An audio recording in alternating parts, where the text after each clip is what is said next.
Sino po naniniwala? Bago po yung mensahe pala natin, sino rito yung aminado, apektado ng mga nangyayari sa ating pong paligid? Apektado ng nangyayari doon sa Middle East. Alam niyo po, kahit na wala tayo doon sa Middle East, ay direkta pa rin tayo na naaapektuhan ng mga pangyayari sa ating buhay. By the way, marami pong bakante dito sa harap eh. Pwede po yung mga nasa likod dito kayo sa harap para walang masyadong bakante rito sa harap. Alam niyo po, again, kahit wala tayo doon sa Middle East, sa ayaw at sa gusto mo, maapektuhan ka ng nangyayari doon sa Middle East. Sa ayaw at sa gusto mo, malaki ang pwedeng maging impact nito sa trabaho mo, sa pamilya mo, at sa kabuhayan mo. Napansin niyo po yun? May mga pangyayari na kung saan, dati, kapag ka ikaw ay pumunta ng palengke, doon sa 1,000 dala mo, parang napakarami na yung mabibili mo eh. Pero ngayon, pag pumunta ka ng palengke at iyon ang dala mo, kulang pa doon sa pang-ilang araw na gamit ninyo.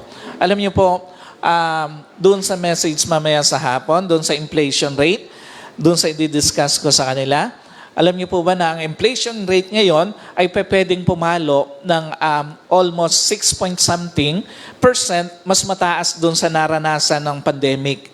Ibig sabihin, ganun kalaki ang epekto ng nangyayari ngayon sa ating paligid.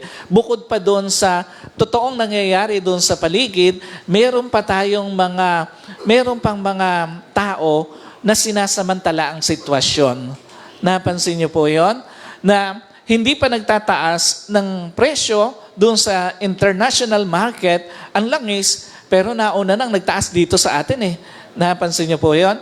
At sino rito, tuwan-tuwa doon sa dinagdagan ng Meralco yung bayad mo ngayon? Napansin niyo? Yung hindi ikaw ang gumamit, pero ikaw yung nagbabayad.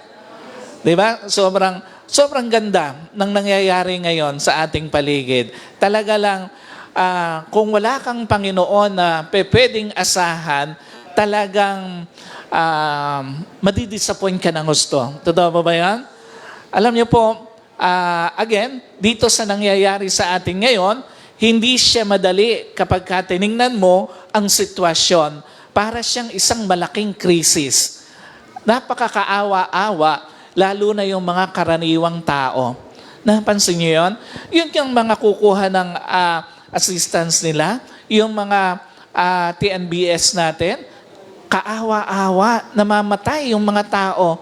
At bukod doon, napansin nyo, yung may mga insidente pa na habang nakapila sila, nire-reker yung kanilang mga sasakyan o yung mga motorsiklo nila, kulang pa doon sa kanilang makukuha yung kanilang pantubos ng sasakyan. Parang unjustified ng mga pangyayari sa buhay ng tao. Alam niyo po, may krisis na dinadagdagan pa ng krisis ng ibang tao.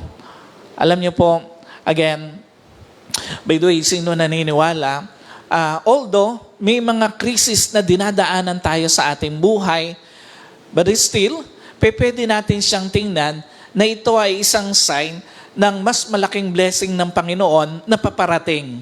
Napansin niyo yan?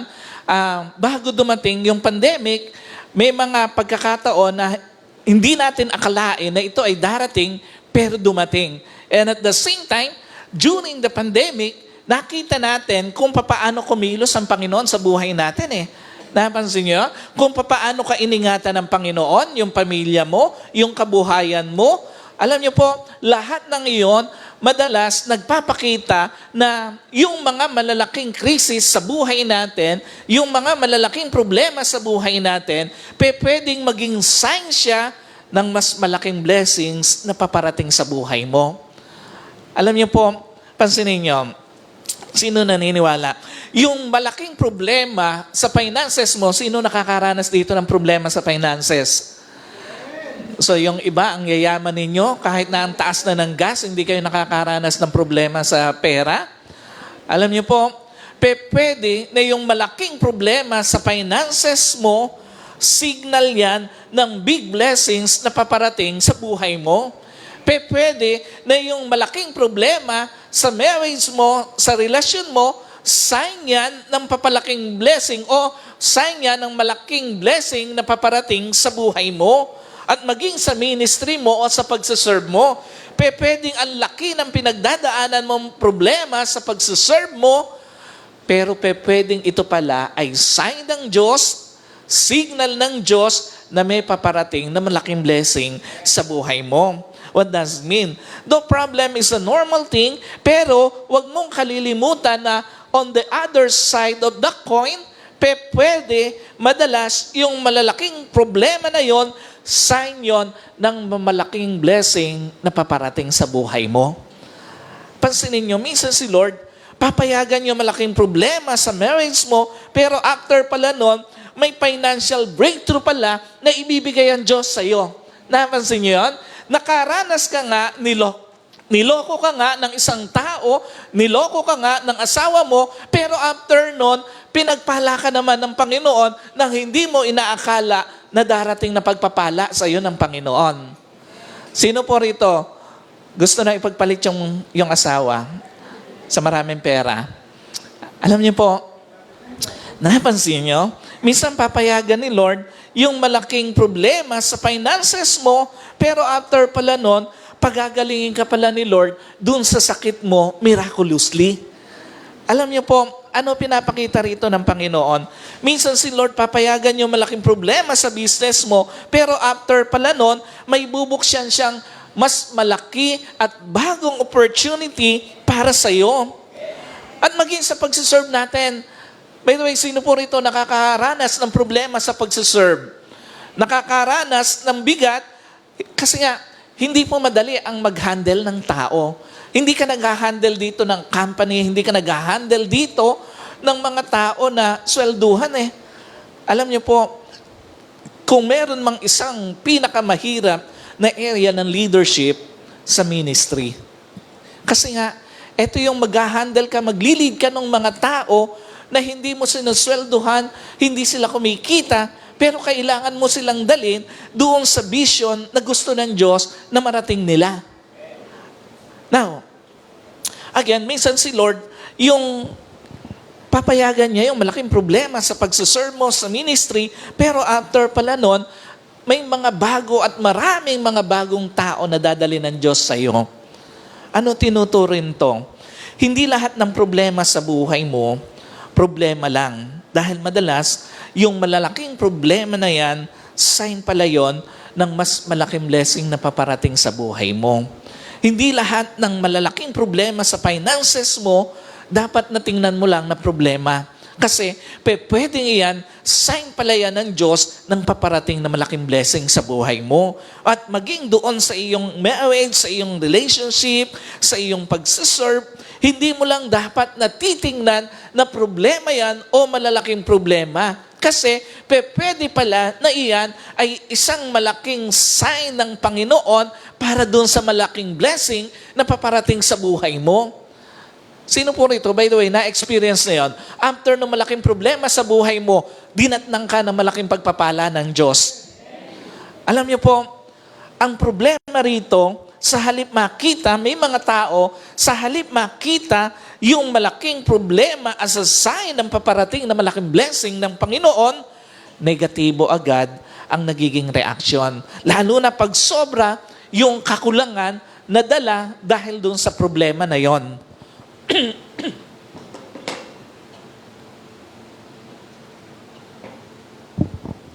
Pansinin niyo po, yung mga disciples ni Lord, si Philip, ang sabi niya, hindi magkakasya sa kanila ang 200 dinaryong tinapay upang mapakain kahit kakaunti lamang ang bawat isa. Doon po sa John chapter 6 verse 7. Ito po yung eksena o kwento sa Biblia kung saan ang Panginoon kasama yung mga disciples niya, sinundan sila ng napakaraming tao at nandoon sila sa isang ilang na lugar. So, nung nagdadapit hapon na, ang sabi ng mga disciples, sabi sa Panginoon, specifically itong si Philip, ang sabi niya, Lord, hindi kakasya sa kanila yung 200 denaryo para maibili ng tinapay at mapakain lamang kahit kakaunti yung bawat isa sa kanila. So, sa ngayon po, pagka tiningnan mo, yung katumbas na halaga nito sa panahon natin, yung 200 denari na yon, 16 to 30,000 dollars. Ibig sabihin, 900,000 to 1.8 million pesos ang halaga nun. So, ang iba pang disciples, sabi nila, ilang na lugar ito. At lumipas na ang maghapon, sabi nila, papuntahin mo na yung mga tao sa mga nayon para makabili sila ng pagkain nila. Ang sabi pa ng ibang disipulo, aalis ba kami para bumili ng 200 dinaryong tinapay at ipakakain namin sa kanila? So yung parang sinasabi nila rito, kakayanin ba namin makabili ng ganong karaming tinapay sa oras na to? Ano pinapakita rito? Gaya po ng mga alagad ni Lord, madalas, negatibo ang reaction natin in times of insufficiency. Totoo po ba yan? Sa panahon na matindi ang kakulangan, madalas negatibo ang reaction natin dun sa sitwasyon. Gaya po ng mga alagad ni Lord, madalas negatibo na ang reaction natin pag may matinding kakapusan sa harap natin. Now, ang tanong, ano ba yung mga madalas na negatibong reaction natin pag may matinding kakapusan sa harap natin? By the way, sino po na-experience na yon? Yung ang tindi ng kakapusan na meron sa harap mo. Yung wala ka ng pambayad sa renta, wala ka pang pambayad sa kuryente, dinagdagan pa ng Meralco yung babayaran mo nang hindi mo gamit. Napansin niyo yun? Alam niyo po, at ang masakit doon, napansin niyo? Surprise yun. Surprise yun nang dumating sa iyo yung billing mo na meron ka ng iba pang babayaran pang mga billing kahit hindi mo gamit. So, parang ang hirap doon eh. Sa ginawa na yun ng gobyerno, ng Meralco. Alam niyo po, minsan, mapapatanong ka na lang talaga, gaano nga ba kahirap mahalin ang bayan natin? Napansin niyo yan? Parang ang hirap na yung gusto mong lumaban ng patas sa buhay, magsikap para sa pamilya, para sa kinabukasan mo, but on the other side, mayroong pilit na nagbabaon sa iyo sa hirap. Alam niyo po, napansin yan? So, balik po tayo doon sa ating pong message. Alam niyo po unang-una, our common reactions when insufficiency shows up. Whenever insufficiency show up, hopelessness and lack of faith also show up. Totoo ba maraming mga tao, pag dinalaw na matinding kakulangan, kakapusan, napupuno na ng kawalan ng pag-asa eh. Napupuno na ng kawalan ng pananampalataya. Ano pinapakita nito?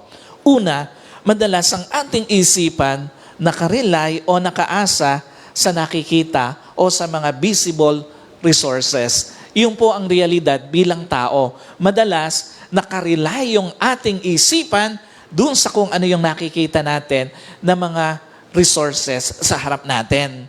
May mga tao, pansinin nyo, totoo ba may mga tao nakadepende dun sa financial stability yung pag-asa niya sa buhay? Totoo ba yan? May mga tao, ang saya-saya kapag ka maraming pera. Napansin niya? Pag alam niyang may ipon pa siya, pag alam niyang may pera pa siya, doon nakarely yung kanyang pag-asa sa buhay. May mga tao nakadepende sa financial stability ang pag-asa nila sa buhay, nakadepende doon sa physical strength nila ang pag-asa sa buhay, at nakadepende doon sa control nila ang sitwasyon sa kanilang buhay. What does it mean? May mga tao, feel nila na secure sila, napaka-optimistic sa buhay pag maraming pera. Pero once na nawala ng pera, bumagsak ang kabuhayan, parang pinagsakluban ng langit at lupa. Napansin niyo yan? Tingnan mo yung katabi mo. Mukha bang pinagsakluban ng langit at lupa? Pag hindi, maraming pera yan. May mga tao, pansinin niyo, feel nila na secure sila, napaka-optimistic sa buhay pag malakas ang katawan. Pero once na magkasakit, parang patay na luka na wala nang gustong gawin sa buhay. Napansin niyo yan?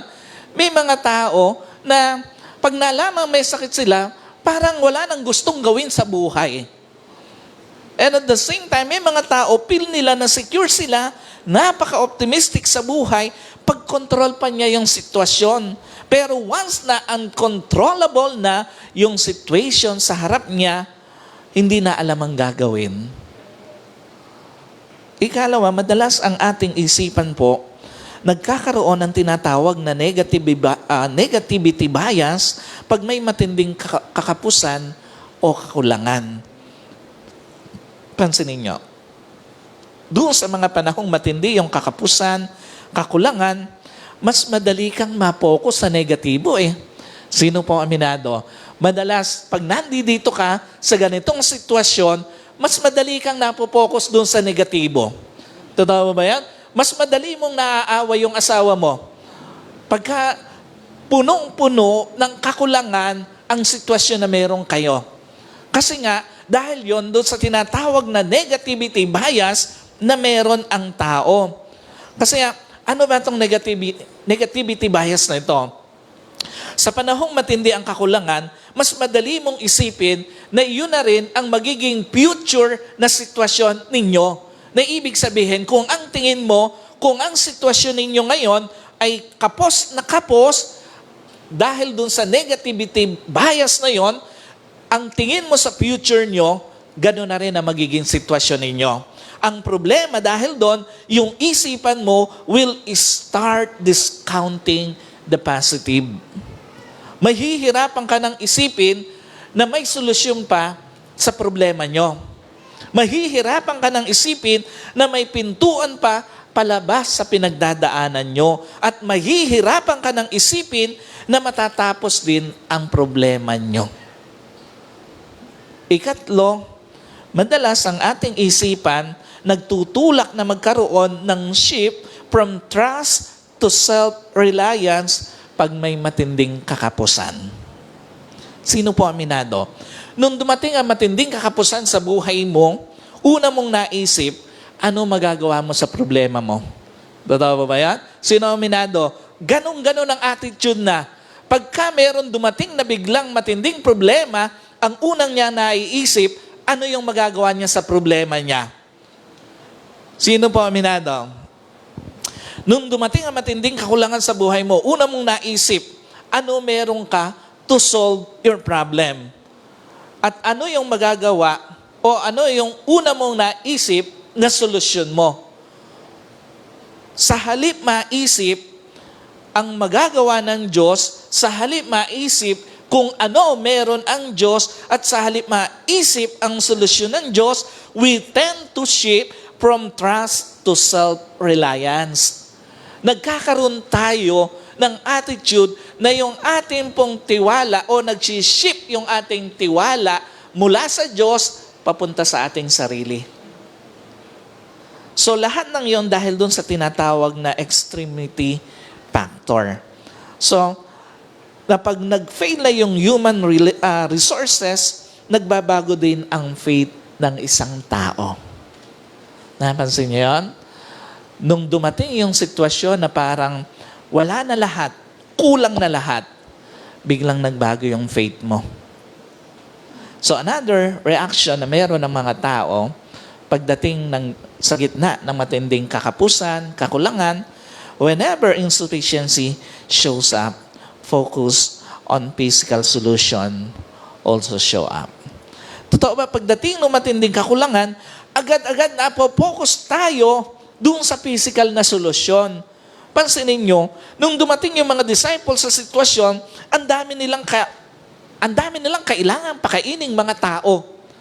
Yung binilang lang doon na 5,000, yung mga lalaki lang na mga adult. Hindi pa kasama yung mga bata o mga babae na nando doon. Si Philip o si Felipe, again, ang ginawa niya, nagkalkula agad. Agad-agad, nagsuma kung magkano yung gagastusin. Ang sabi niya, hindi magkakasya sa kanila ang 200 dinaryong tinapay. Sino po aminado? Nung magka-problema ka sa pera, una agad na naisip mo, sino yung uutangan mo? Totoo pa ba yan? Sino aminado? ganun-ganun ang attitude mo, ikaw na ikaw yon. Nung magka-problema ka sa pera, matinding problema sa pera, naisip mo kagad sino yung uutangan mo. Paalala lang po sa inyong lahat. At ngayon pa lang, nire-review ko na kayo. Pag dumating kayo doon sa ganong kaisipan, wag niyo akong iisipin. Wag kayong mag-iisip na utangan ako. Alam niyo po, again, pag nandoon tayo sa problema, sa pera, matinding problema, hindi lang kung sino yung utangan mo ang una mong naisip. Kasunod nun, saan ka mangungutang. At same time, nagsusuma ka na agad kung magkano ang uutangin mo. Napansin niyo? Pag nandoon ka sa matinding kakapusan, sinusuma mo na kagad kung magkano yung uutangin mo. Instead of looking for heavenly solution, we tend to focus on physical solution. Si Philip nagsuma kagad eh. Sabi niya, hindi kakasya yung 200 na dinaryong tinapay para sa kanila. Ano pinapakita rito? Una, maraming tao sa gitna ng matinding kakapusan, kakulangan, agad-agad napopokus sa solusyon ng mundo kaysa solusyon ng langit. Pansinin nyo, sa mathematics ng mundo ng tao, madalas approximation o pagkalkula, pero sa mathematics ni Lord, perfection. Napansin niyo yan? Meaning, ikaw nagkakalkula ka pa lang, si Lord may perfectong solusyon na kagad. Ikaw nag-iisip ka pa lang ng solusyon, si Lord may nakahanda ng solusyon. Ikaw nagsusuma ka pa lang ng kakailanganin mo, si Lord may sagot na doon sa kailangan mo. And at the same time, tandaan niyo po, yung mathematics ng tao, hindi lang siya approximation. Madalas, may limitasyon. Yung mathematics naman ni Lord, infinite. Walang hanggan. Dapat malinaw sa atin yon, yung pagkakaiba nun. Bakit kailangan natin na sa halip na doon sa physical solution, sa solusyon ng tao, ng mundo, doon tayo tumingin sa solusyon ng Diyos simply because unang-una, ang mathematics ni Lord, perfection. Hindi approximation. Ikalawa, infinite. Ibig sabihin, walang hanggan. Kung ang mathematics ng tao, ng mundo, may limitasyon, sa Diyos, infinite siya. At yung mathematics ni Lord o ng tao, use logic, pero yung mathematics ni Lord, use miracles. So ganun ang laki ng pagkakaiba. Pag nandoon ka sa matinding kakapusan, kung anong klaseng mathematics dapat ang gamitin mo.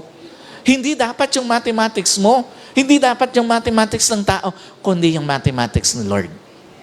Ikalawa, maraming tao sa gitna ng matinding kakapusan, kakulangan, agad-agad nakakalimot sa mga naunang himala ng Diyos sa buhay niya. Napansin niyo yan? Ito pong mga disciples ng Panginoon, ang dali nilang nakalimot eh. Sino po naniniwala? Maraming meron ka ngayon, bunga to ng himala ng Diyos pagkatapos ng matinding problema sa buhay mo eh. Totoo ba yan?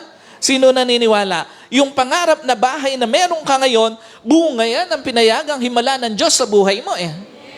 Kung bakit nakatira ka ngayon doon sa pangarap na bahay mo, simply because merong himala na ginawa ang Diyos sa buhay mo. Yung pangarap na financial stability na meron ka ngayon, na nakakain mo na yung mga gusto mo, na pupuntahan mo na yung mga gusto mo, bunga yan ng himala ng Diyos sa buhay mo. Yung sasakyan na meron ka na, ang tagal-tagal mong pinangarap, lahat yan bunga ng himala ng Diyos sa buhay mo eh. Alam niyo po, ano tinuturo nito? Pag may season ng kakapusan sa buhay mo, balikan mo yung mga naunang himala ng Diyos sa buhay mo. Pag may season ng kakulangan sa buhay mo, balikan mo yung mga naunang kamanghamanghang ginawa ng Diyos sa buhay mo. Again, yung mga disciples, pansinin nyo, kasama sila ni Lord nung gawing alak ni Lord yung tubig eh. Kasama sila ni Lord nung pagalingin yung mga may sakit at mga lumpo. Kasama sila ni Lord nung bumuhay si Lord ng mga patay. Kasama sila ni Lord nang pakalmahin ni Lord yung bagyo o yung unos doon sa dagat. Pero lahat yon nakalimutan nila nung malagay sila sa isang sitwasyon na may matinding kakapusan. So another reaction, pag nandoon tayo sa matinding kakapusan, whenever insufficiency shows up, impatience and dismissal show up. Totoo ba may mga pagkakataon sa gitna ng matinding problema, kakapusan, we're tempted na takbuhan na lang yung problema sa halip tingnan ang magagawa ng Diyos. Napansin niyo yun? Pansinin niyo yung mga disciples, ang suggestion nila kay Lord dito sa Matthew 14:15, ang sabi nila kay Lord, Lord, pauwiin mo na sila. Kasi nga, para wala na silang problema. Ano pinapakita nito? Una, madalas sa gitna ng matinding kakapusan at kakulangan, we choose to prioritize yung comfort at logic kaysa faith. Totoo ba? Maraming tao sa gitna ng kakapusan, laging pinipili yung mas madaling solusyon kaysa sa panghawakan yung imposibleng solusyon ng Diyos sa problema niya. Maraming mga tao sa gitna ng kakulangan, laging pinipili yung sa tingin niya magandang solusyon kaysa solusyong kayang i-offer ng Diyos sa kanya. What's the point? Nung bang dalawin ka ng matinding kakapusan, nangutang ka ba agad o tinanong mo muna si Lord? Nung bang dalawin ka ng matinding kakulangan, humakbang ka ba agad or yumuko ka muna sa Diyos? Ikalawa, madalas sa gitna ng matinding kakapusan at kakulangan, kitang-kita kung ano yung mangingibabaw sa iyo, scarcity mindset or abundance mindset or faith.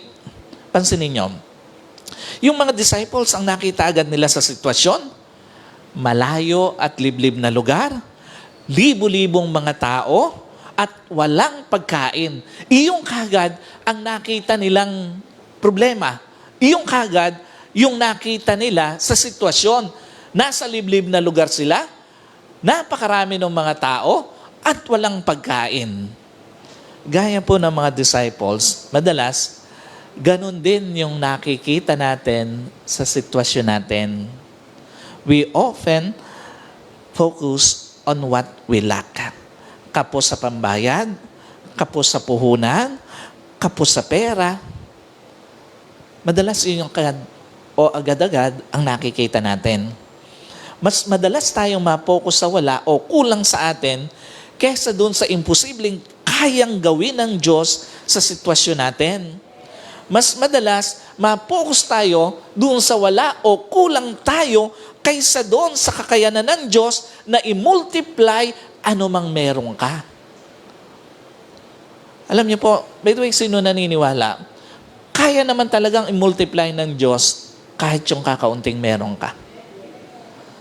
Ang problema lang, madalas, mas nangingibabaw sa atin yung scarcity mindset kaysa doon sa faith abundance. Now, the question is, ano ba ang madalas o ano ba yung dapat nating gawin pag nalagay tayo doon sa matinding kakapusan sa buhay? Ano ba yung dapat nating gawin pag dinalo ka ng matinding kakulangan sa buhay? Alam niyo po, whenever insufficiency shows up, learn to give thanks for a miracle.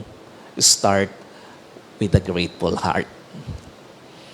Dito po sa Matthew 14, verse 19, doon sa second part, ang sabi doon, nung tanggapin ng Panginoon, yung tinapay, tumingala siya sa Diyos Ama.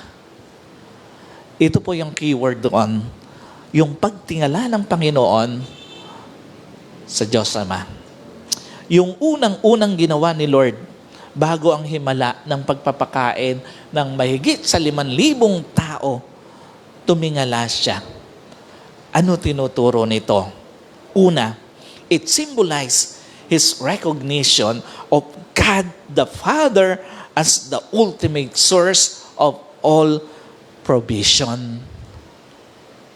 Kinikilala ni Lord na ang Diyos Ama bilang pinakasukdulang pinanggagalingan ng lahat ng kailangan. Showing that the power for the miracle came from heaven rather than earthly resources. Kaya nga, sobrang importante na sa panahon ba ng matinding kakapusan mo, kanino ka ba tumitingala? Sa panahon ba ng matinding kakulangan mo sa buhay, kanino ka ba tumatakbo? At sa panahon ba ng matinding kakulangan sa buhay mo, nananatili bang grateful ang puso mo? Kasi nga, tandaan niyo po, pag nakukuha mo pang magpasalamat sa kabila ng matinding kakulangan, nakukuha mo puso ng Diyos para paghimalaan ka.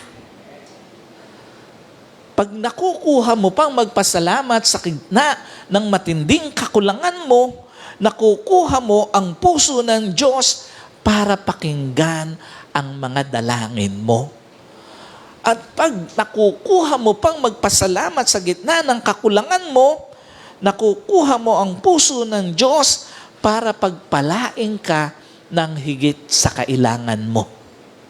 Ganon ka-importante na in the middle of insufficiency sa buhay mo, matuto ka pa rin magpasalamat sa Diyos.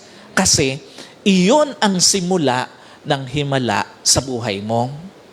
Ikalawa, it was a foreshadowing of the Last Supper. Pansinin niyo, sa Last Supper, ang sabi ni Lord, habang sila'y kumakain ay dumampot si Jesus ng tinapay, binasbasan niya ito at pinagputol-putol at binigay sa mga alagad at sinabi, kumuha kayo, kainin ninyo, ito ang aking katawan. Matthew 26:26. Sa biblical perspective, ang ibig sabihin ng pagiging bread of life ni Lord, essential spiritual sustenance. Meaning, gaya ng typical na tinapay sa araw-araw na kailangan, Jesus presented as necessary for spiritual survival and life. Pinapakita rito na unang-una sa lahat, wala kang ibang kailangan sa araw-araw ng buhay mo. Una ang Diyos. Ikalawa, it is a divine provision. Siya yung ibinigay ng langit na higit kaysa doon sa mana. Satisfaction of soul, hunger. Ang pangako ni Lord, lahat ng lalapit sa Kanya, hindi na muling magugutom o mauuhaw pa. Meaning, His fullness o He fulfills the deepest spiritual needs of the human heart. And at the same time, it is a communion and sacrifice. Pagpapakita ng sakripisyo niya para sa sangkatauhan. At higit sa lahat, eternal life. Hindi gaya ng typical na tinapay na nasisira. Yung bread of life na ito, ang dulot nito, buhay na walang hanggan.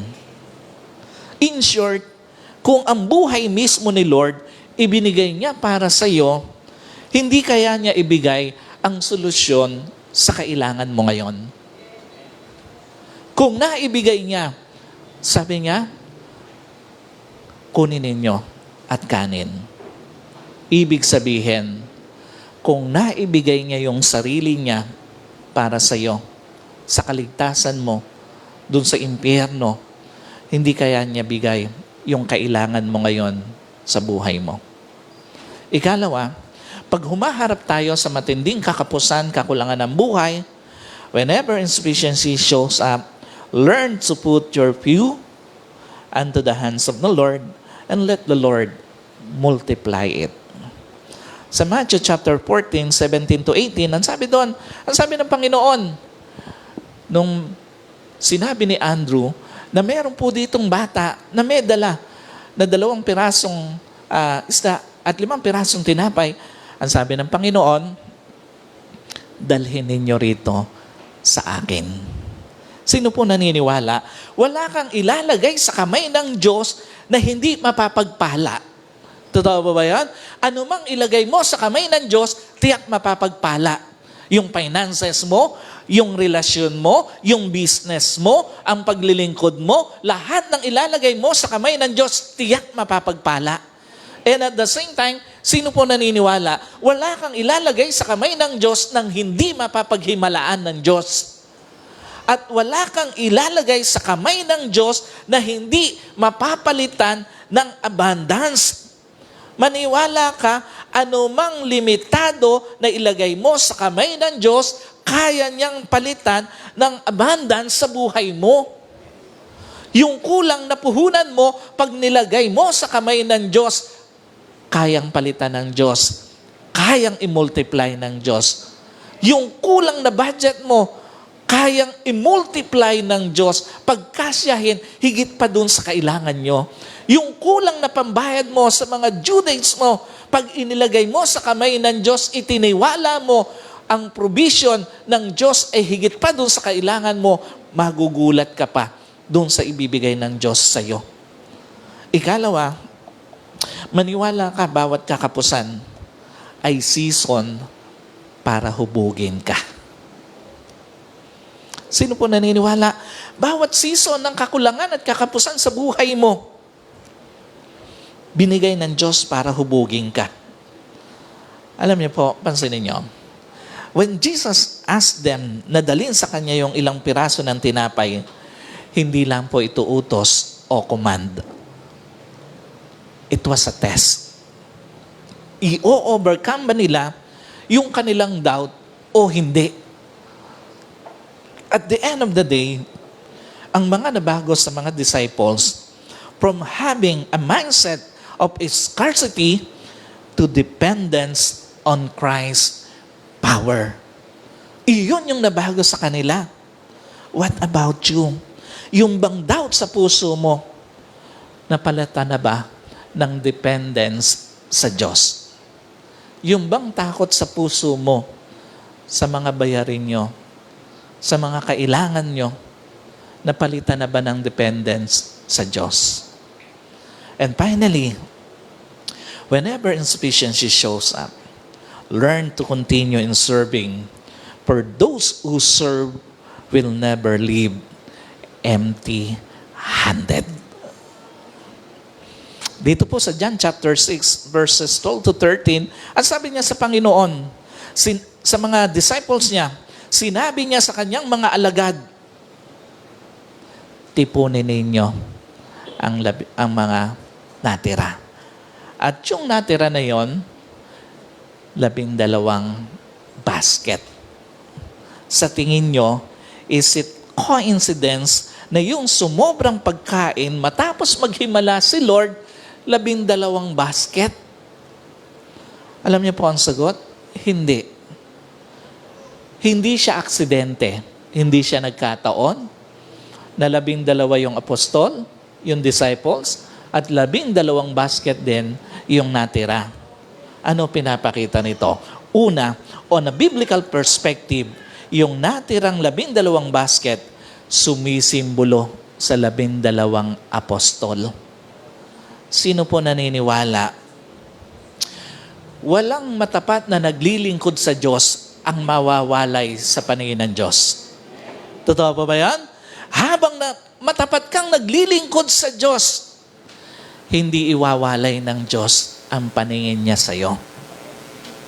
Pag pinili mong magpatuloy sa paglilingkod sa kabila ng kakulangan, pagdating ng himala ng Diyos, kasama ka sa pasosobrahan ng Diyos.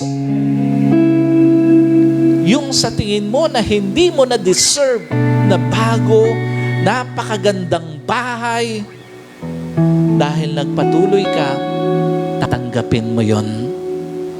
Yung sa tingin mo na hindi mo na-deserve na bago, napakalagong business, pero dahil nagpatuloy ka, tatanggapin mo yon.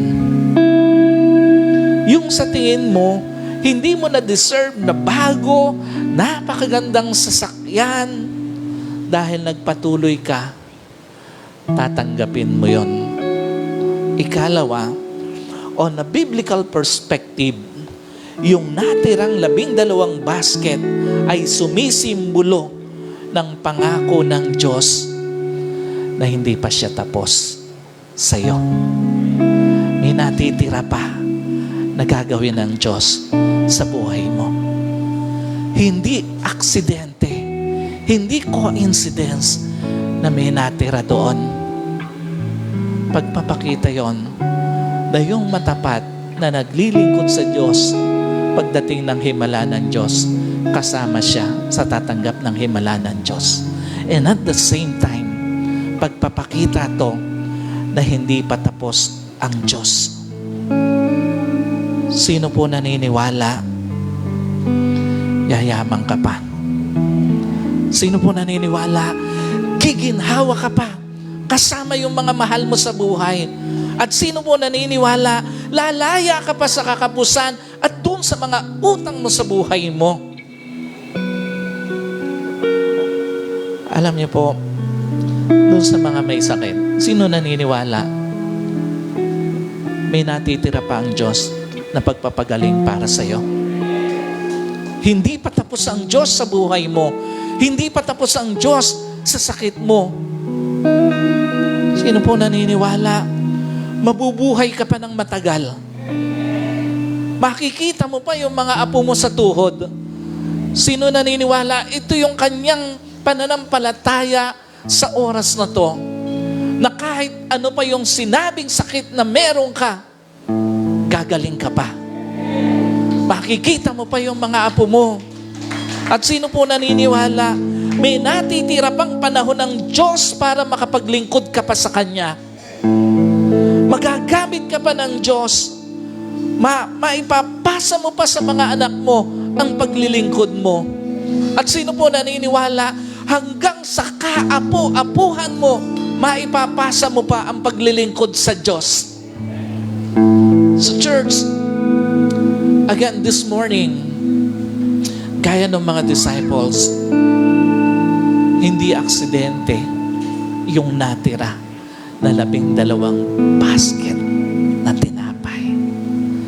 Hindi aksidente na may natira pa. Maniwala ka, may natitira pang himala ang Diyos para sa kabuhayan mo. Maniwala ka, may natitira pang himala ang Diyos para sa kagalingan mo. At maniwala ka, may natitira pang himala ang Diyos para sa paglilingkod mo. It's not yet finished.